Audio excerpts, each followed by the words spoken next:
A near disaster at SFO could have been one of the biggest aviation incidents in recent history. It was a near miss that could have killed hundreds. An Air Canada flight crew mistook a San Francisco taxiway for a runway, pulling up just seconds before crashing into a row of planes. The pilots told investigators they were fatigued. The number one concern for Canadian pilots is fatigue. This is their big concern. Pilots are pushing for shorter flying time regulations, especially for red-eyes. Right now, Canadian pilots can fly for up to 12.5 hours at night. Ottawa's draft regulations would cut that to 10.5 hours, which Isaac says is still too long. What our ask is of the government is, as a minimum, just get us to science, and that science is NASA. NASA recommends a maximum of 8.5 hours of flying at night. So we are in the process of finalizing the flight duty regulations. Mark Arnault is, of course, quite familiar with NASA's work. How did you sleep?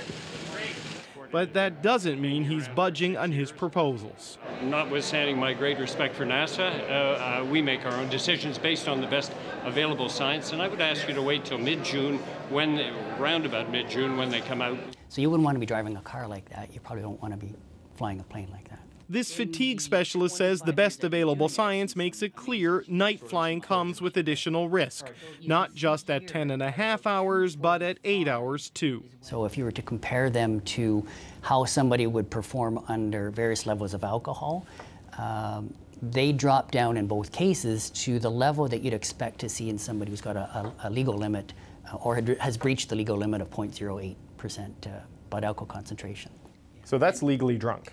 The equivalent on some functions would be similar to it. So, for example, reaction time is a pretty good correlation, and the software is predicting that reaction time would be about 45% longer than a normally rested individual. That doesn't mean the skies are full of pilots who are basically drunk. The risk can be mitigated by co-pilots spelling each other off to take naps or by using caffeine effectively.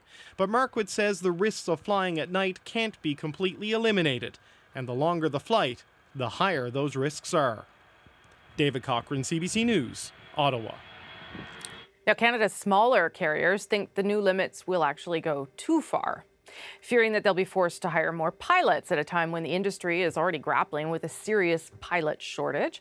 They say that could lead to increased costs or even put the airliners out of business and threaten services to northern, remote, and Indigenous communities that depend on aviation the most.